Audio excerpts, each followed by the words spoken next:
हम आपको सीधे लिए चलते हैं चित्रकूट, जहां सरसंघचालक मोहन भागवत एक विशाल उसका शिखर बोल रहे हैं। उखाड़ के ले आया, बिछा दिया और कहा ये मेरी पटरी। उस पर दूसरे छोटे छोटे ऐसे बनने लगे। अब ऐसा जब होता है कि परिस्थिति कुछ संभली नहीं जा रही, तो परिस्थिति को संभालने वाला संतुलन का तत्व अपने आप पर बार बार किसी न किसी रूप में आता है। कई बार नारद मुनि के रूप में आता है। तो नारद मुनि ये सारा दृश्य देख के निकले, नारायण नारायण करते, और इंद्र को जाके पूछा कि क्या हो रहा है भैया आप लोगों का, आज लड़ाई झगड़ा कुछ नहीं, कोई खेल चल रहा है? तो हाँ महाराज खेल तो चल रहा है, लेकिन चल क्या रही, बिगड़ रहा है। हम सब धर्म मानने वाले लोग हैं, हम धर्म सम्मत पद्धति से काम कर रहे हैं, हो ही नहीं रहा, बार बार करना पड़ता है। बहुत लंबा समय, ये तो जीत जाएंगे, जीतने के बाद भी दुनिया का कल्याण ही करेंगे। हम अच्छे हैं लेकिन हमको नहीं मिल रहा है। तो नारद मुनि ने कहा कि देखो तुम इसका विचार मत करो, अगर अच्छा है और सत्य है तो उस पर चलो, उससे नुकसान नफे का विचार मत करो। स्वार्थ का विचार करोगे काम नहीं होगा। संगच्छध्वम संवदध्वम समो मनावसी जानताम, ऐसा आगे बढ़ना है। मजबूरी नहीं, भय नहीं, स्वार्थ नहीं, अहंकार भी नहीं। मिलके बार बार प्रयास करो, बार बार प्रयास करो, होके रहेगा। अगर सत्य है तो सत्य सेना दलों के भार से मरता नहीं, वो बार बार सर पे चढ़ के बोलता है। फिर गए राक्षसों के पास, उनको भी वही पूछा, तो बड़ी पैड़ी डाल के उस पर वो सबसे पुराना राक्षस खड़ा था, क्योंकि पैड़ी अगर हिलने लगी तो ऊपर का सब गिर जाएगा। तो जिसने पैड़ी लाई वो खड़ा होता था। पूछा उसको क्या हो रहा है? तो बोले मुनि महाराज कुछ दिन के बाद आपको ये नारायण नारायण बंद करना पड़ेगा। सीढ़ी बन रही, हम लोग जाएंगे, हमारी बन जाएंगी, सब हम जाएंगे स्वर्ग में, तो राज्य हमारा हो जाएगा। फिर आपके ये सब खेल बंद करने पड़ेंगे हम। तो बोले अच्छा आप लोग राजा बनने वाले हो? राजा कौन बनेगा? तो बोले हम। अरे हम यहां सब थोड़ी बनते, कोई तो एक होगा। हाँ, तो बोले उसका तो ऐसा है कि जो पहले अंदर जाएगा वो राजा बनेगा, उसकी पार्टी को राज्य तंत्र मिलेगा। तो बोले पहले अंदर जाएगा यानी कौन? तो बोले वो आखिरी जो खड़ा है ना, छोटा बच्चा, एक कहीं से फरसी लाई, ईंट लाई, वो लेके खड़ा था। आखिरी फरसी तो छोटी होगी, वो उसकी होगी, उसको उस पर खड़ा रहना पड़ेगा, वो अंदर जाएगा पहले। तो चित्रकूट में इस समय हिंदू एकता महाकुंभ हो रहा है। देश भर से साधु संत इसमें हिस्सा ले रहे हैं। आपने आरएसएस प्रमुख मोहन भागवत की बात सुनी। महाकुंभ में मथुरा में भी एक दिव्य भव्य योगेश्वर श्री कृष्ण मंदिर की मांग जोर शोर से उठ रही है। अल्फाबेटली काम करेंगे। अ काम, अ माने अयोध्या हो गया, का काशी और मथुरा। हिंदुओं को न्याय दिलाना, सारांश यही है। हिंदुओं को न्याय नहीं मिल रहा है। मठ मंदिर हमारे अधिग्रहित किए जा रहे हैं, तोड़े जा रहे हैं, धर्मांतरण हो रहा है, जनसंख्या सबकी बढ़ रही, हमारी घटती जा रही है। भारत के अंदर तोड़े गए मुगलों के द्वारा, है ना, आक्रमणकारियों के द्वारा, लुटेरों के द्वारा, जिन्होंने हमारा धन ही नहीं लूटा, हमारी आस्थाओं पर भी कुठाराघात किया। अयोध्या है, काशी है, मथुरा है, विंध्यवासिनी, भारत के सभी तीर्थ स्थान हैं। तो उस दृष्टि से हम सबका एकजुट होना होगा तो सब समाधान हो जाएंगे। सब कुछ महत्वपूर्ण है। भगवान कृष्ण की जो है उनके वो हमारे आराध्य हैं। भोले बाबा हमारे आराध्य हैं। आप देखिए काशी का वो दृश्य, सदियों तक कुचली गई थी जो आस्था, श्रद्धा, अपमान हुए, उन सब का परिमार्जन कितने सुंदर तरीके से हुआ। तो ये जो आज हो रहा है ये समाधान है। और इस समय भारतीय जनता पार्टी के अध्यक्ष और बीजेपी शासित प्रदेशों के मुख्यमंत्री और उप मुख्यमंत्री अयोध्या में है। वो खबर हम आपको दिखाएंगे। जय श्री राम।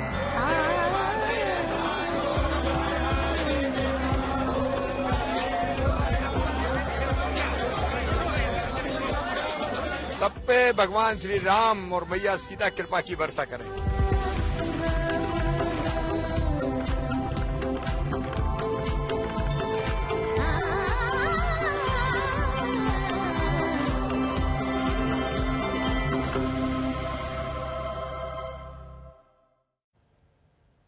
उत्तर प्रदेश की चुनावी राजनीति में धर्म के नाम पर इस समय धुआंधार प्रहार और काउंटर अटैक भी हो रहा है। काशी के बाद आज अयोध्या में बीजेपी का आयोजन हो रहा है। बीजेपी शासित राज्यों के मुख्यमंत्री और उप मुख्यमंत्री उनका एक दल अयोध्या पहुंचा। सरयू नदी में पहले दर्शन, फिर हनुमानगढ़ी के दर्शन और अब रामलला के दर्शन।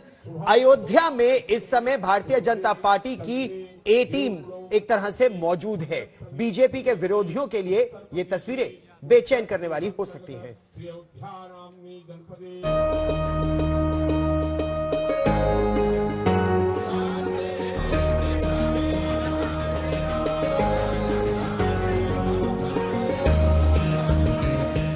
बीजेपी की ये आध्यात्मिक यात्रा जारी है। काशी के कायाकल्प का भव्य आयोजन खत्म हुआ। पीएम मोदी तो वाराणसी से दिल्ली लौट आए, लेकिन बीजेपी शासित राज्यों के सीएम और डिप्टी सीएम अगले धार्मिक पड़ाव पर निकल आए हैं। ये पड़ाव है अयोध्या का। भव्य नजारे आप यहाँ पर देखिए, किस तरह से पूरी राम की पैड़ी से सब लोग आए हैं करके और यहाँ पर सम्मानित हुए हैं। सर, यहाँ पर आपको कैसा लगा आकर? जय श्री राम। अयोध्या, पहले काशी फिर अयोध्या, यूपी में क्या बदलाव देख रहे हैं? जय श्री राम। प्रभु कृपा से निश्चित रूप से योगी जी की सरकार दोबारा बनने वाली है। शिवराज जी, क्या संदेश देंगे यहाँ से? आप अभी राम की पैड़ी आए हैं सर, क्या सब पे भगवान श्री राम और मैया सीता कृपा की वर्षा करें। तो आप देखिए, सब पर सीता और राम कृपा की वर्षा करें, शिवराज सिंह चौहान ने बोला है।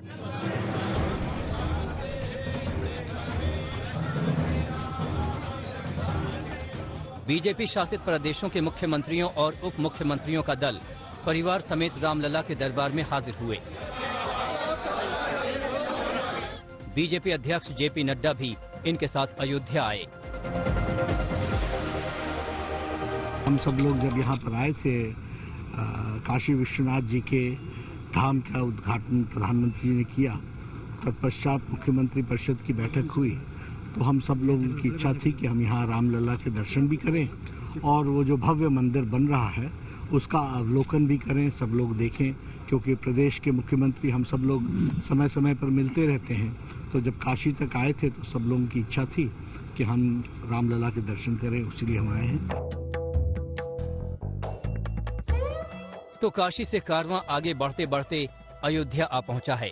बाबा विश्वनाथ के मंदिर को भव्यता मिल चुकी है।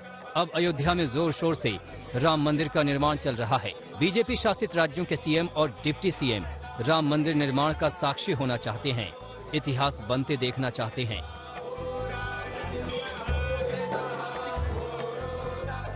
आज सौभाग्य है, रामलला का मंदिर भी बन रहा है, उनके दर्शन भी करेंगे और राष्ट्र मंदिर भी बन रहा है।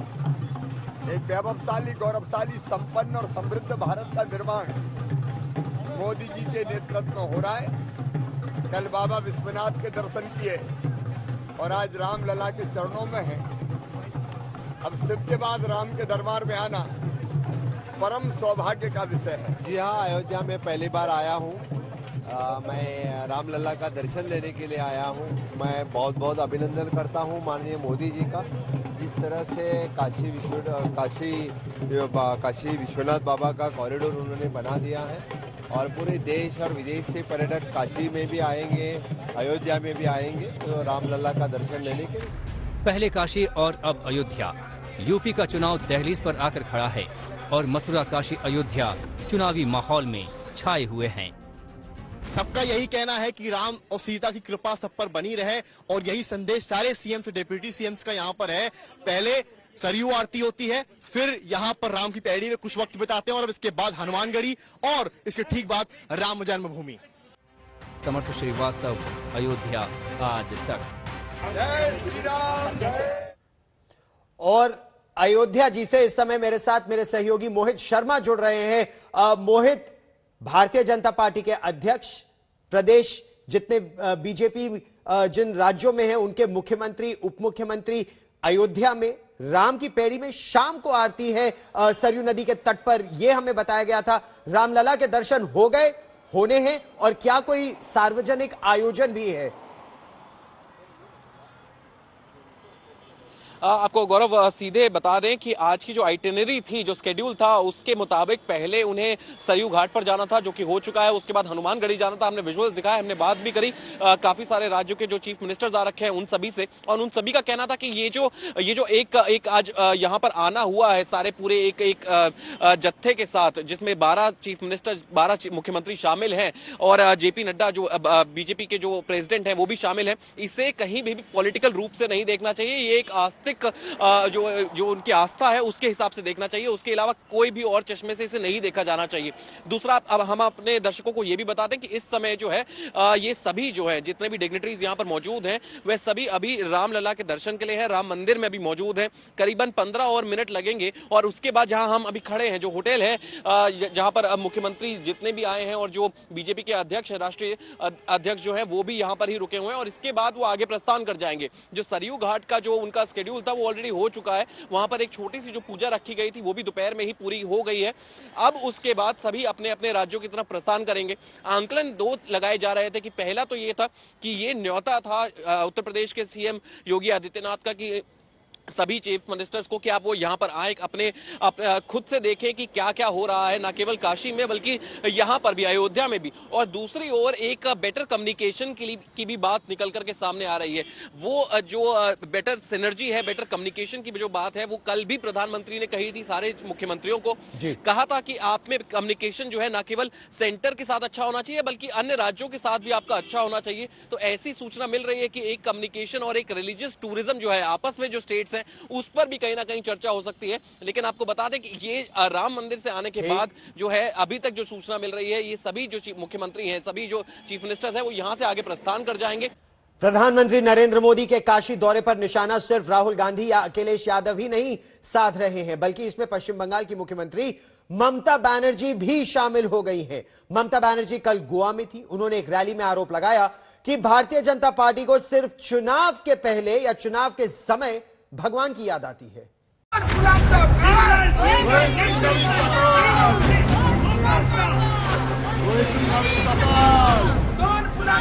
चुनावी जंग का मैदान बदल गया, लेकिन तेवर वही।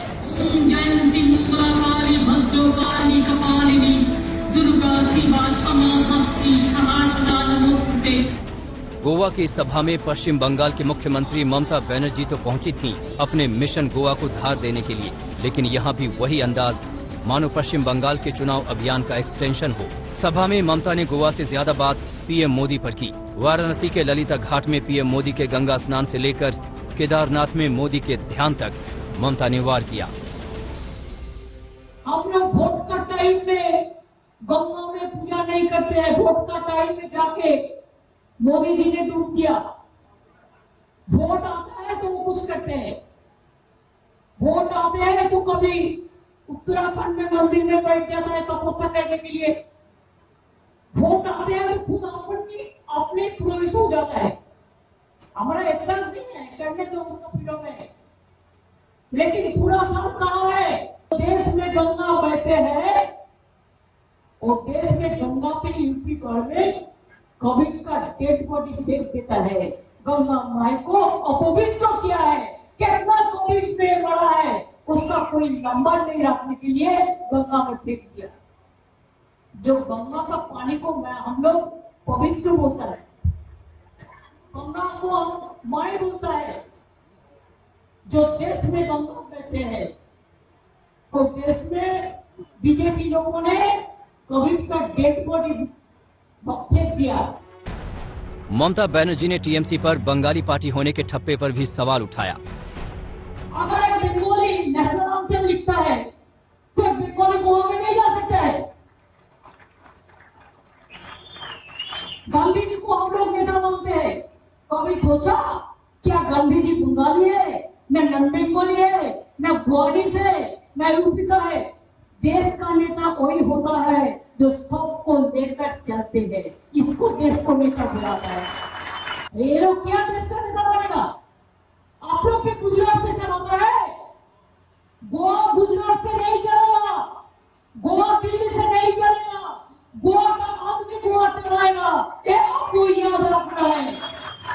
पश्चिम बंगाल में बीजेपी की चुनौती को ध्वस्त करने के बाद ममता बनर्जी ने गोवा को अपने विस्तार का क्षेत्र बनाया है। वहां अगले साल चुनाव है।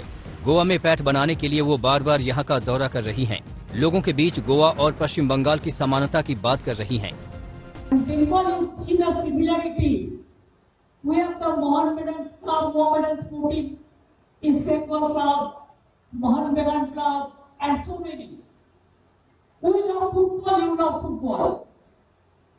We love peace, you love peace.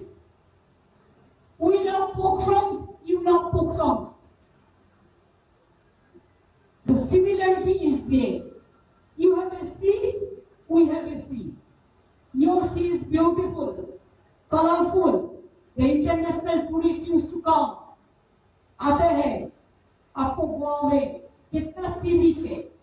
हमारा उधर में भी एक सी बीच है, हमारा दीघा है। हम उसको डेवलप किया।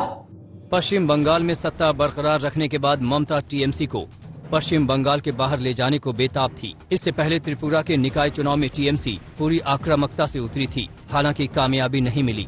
अब देखना दिलचस्प होगा कि गोवा में ममता का जादू कितना चलता है।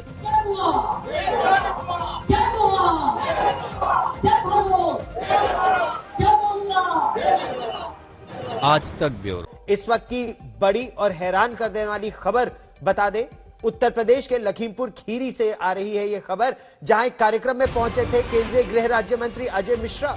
उन्होंने पत्रकारों को लेकर कुछ अपशब्द कहे, अपशब्दों का इस्तेमाल किया। आरोपी बेटे के बारे में सवाल पूछने को लेकर गृह राज्य मंत्री अजय मिश्रा ने अपना आपा खो दिया और गाली गलौज पर उतर आए। इन तस्वीरों को देखिए।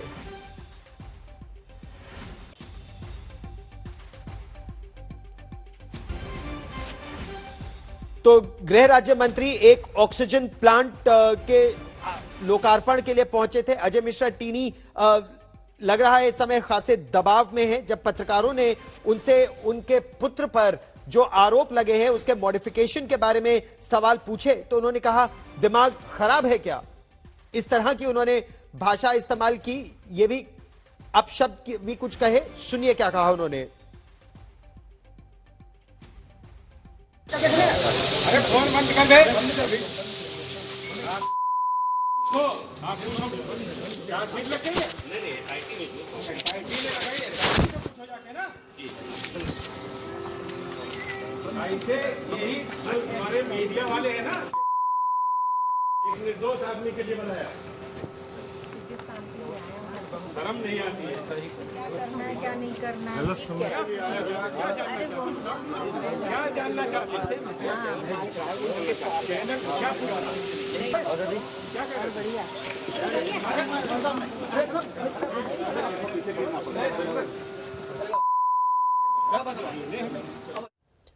किसान आंदोलन खत्म हो गया है, लेकिन किसानों से जुड़ा एक मामला आज भी संसद में गर्मा गया। यही लखीमपुर खीरी कांड को लेकर आज लोकसभा में विपक्ष ने फिर हंगामा किया। विपक्ष इस मुद्दे पर लोकसभा में बहस चाहता है और केंद्रीय गृह राज्य मंत्री अजय मिश्रा को हटाने की मांग लगातार कर रहा है। देखिए हमारी ये रिपोर्ट।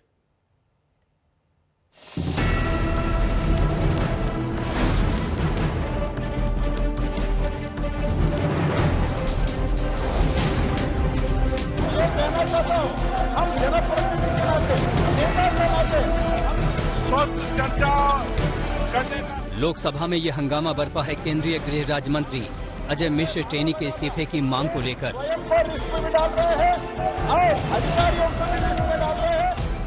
संसद की कार्यवाही जैसे ही शुरू हुई, विपक्ष के सांसद अजय मिश्र को हटाने की मांग में नारे लगाने लगे। संसद में कई सांसद प्ले कार्ड लहराते भी देखे गए। इस पर कोविड नियमों का हवाला देते हुए संसदीय कार्य मंत्री ने तीखी आपत्ति व्यक्त की।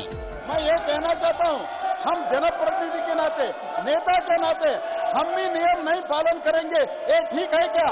कोई भी मास्क नहीं पहना, इतने नजदीक खड़े हुए हैं और अधिकारियों के इतने नजदीक खड़े हुए हैं, ये ठीक नहीं है सर।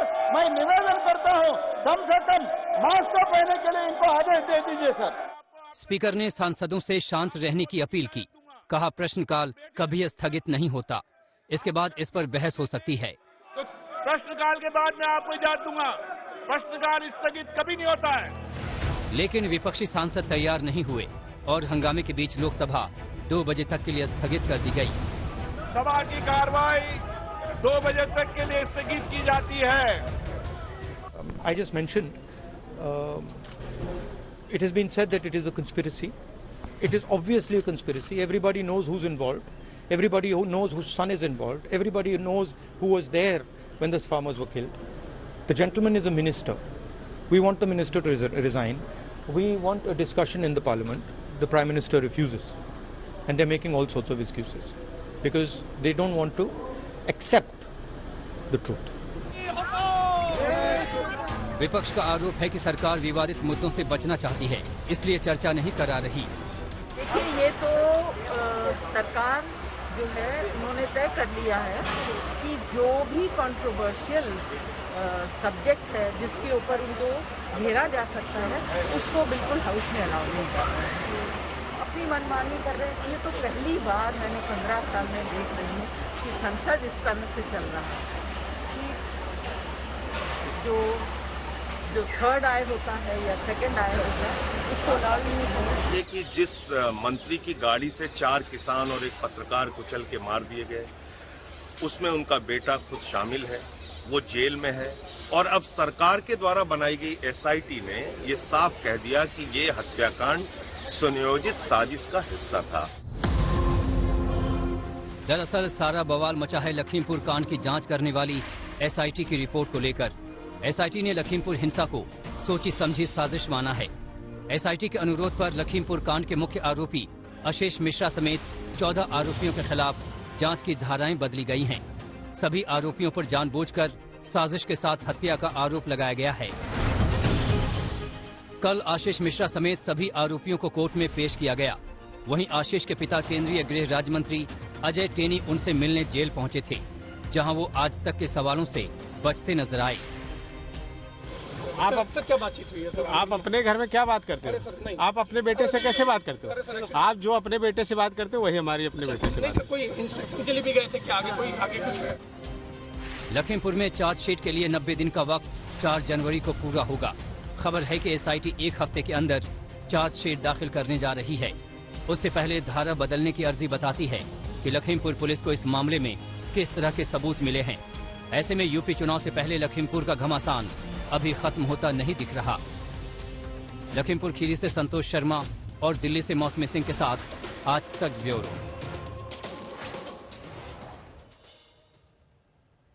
383 दिन बाद आखिरकार वो दिन आ गया है जब किसान गाजीपुर बॉर्डर से अपने घरों के लिए लौट रहे हैं।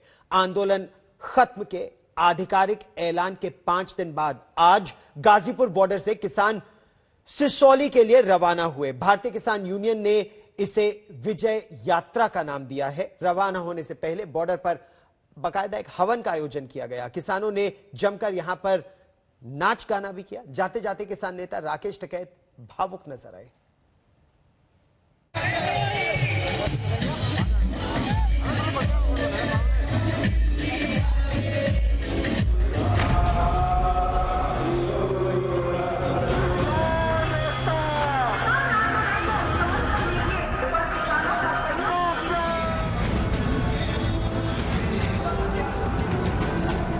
गाड़ी की छत पर किसान नेता राकेश टिकैत और उन पर फूल बरसाते किसान। ये तस्वीर दिल्ली यूपी गाजीपुर बॉर्डर की है।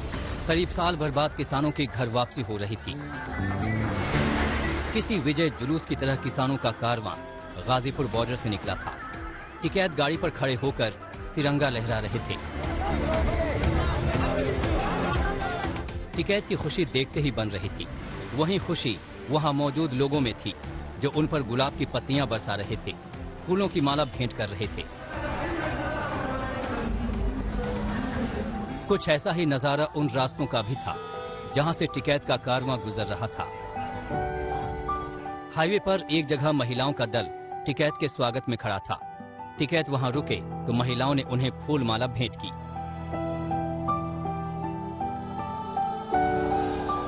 इससे पहले गाजीपुर बॉर्डर पर बेहद भावुक दृश्य नजर आया। साल भर पुराना साथ छूट रहा था। अपनी झोपड़ी को निहारते हुए भावुक हो रहे थे टिकैत। जाते जाते उन्होंने झोपड़ी को प्रणाम किए। याद आएगा गाजीपुर बॉर्डर भी होगा, सब लोग याद आएंगे।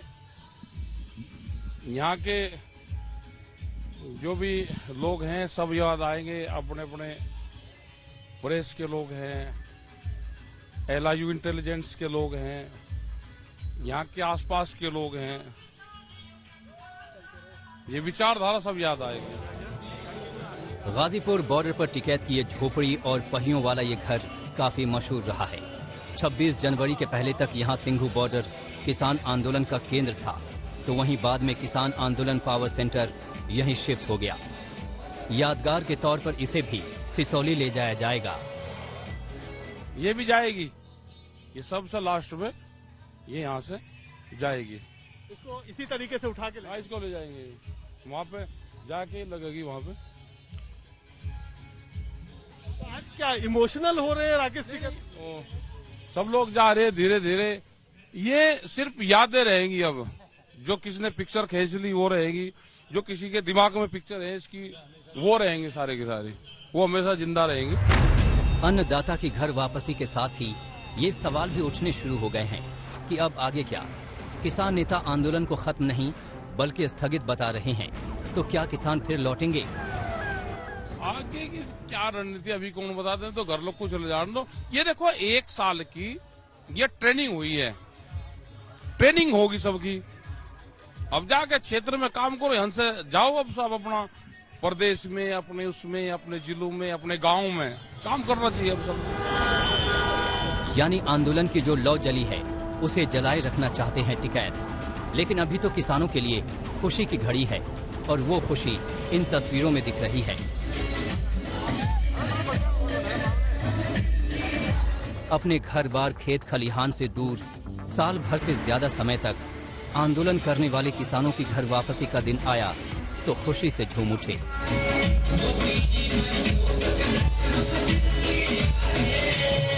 आज आप लोग घर जाएंगे, किस तरीके की भावना मन में आ रही है? जीत का जश्न है? ऐसी भावना हो रही है जैसे हमने देश आजाद करवाया हो एक तानाशाह के खिलाफ। हमें बहुत खुशी है। ईद, बकरा ईद, होली, दिवाली से भी बड़ी खुशी है हमारी। हमने इसके लिए नए कपड़े बनाए हैं और डीजे वगैरह पूरा इंतजाम है, मिठाई विठाई का। क्या आज घर जाने का जश्न है?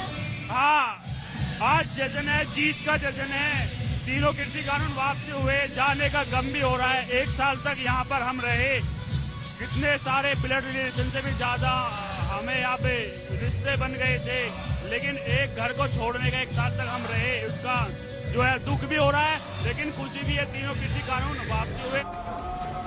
घर वापसी से पहले दिल्ली यूपी के गाजीपुर बॉर्डर पर हवन पूजन किया गया। आंदोलन के दौरान जान गंवाने वाले किसानों को श्रद्धांजलि दी गई। देखो, हवन तो इस वजह से कर रहे क्योंकि कृषि और ऋषि क्योंकि एक ही सिस्टम के हुए हैं और उस कुदरत को, परमात्मा को मानने वाले किसान हैं, तो हवन तो नित्य यहाँ चलते रहे। और आज समापन जो है इस धरने का है, तो उसे शुभ तरीके से एक मान सम्मान के साथ में, जीत के साथ में किसान अपने अपने आज घर जा रहे, यही एक बड़ी बात है। किसान नेताओं के मुताबिक गाजीपुर बॉर्डर से रवाना किसान पहले मुजफ्फरनगर के खाप पंचायत मुख्यालय जाएंगे और फिर सिसौली में जमा होंगे। वहां से वो अपने घरों को रवाना होंगे। कुमार कुणाल, गाजीपुर बॉर्डर, आज तक।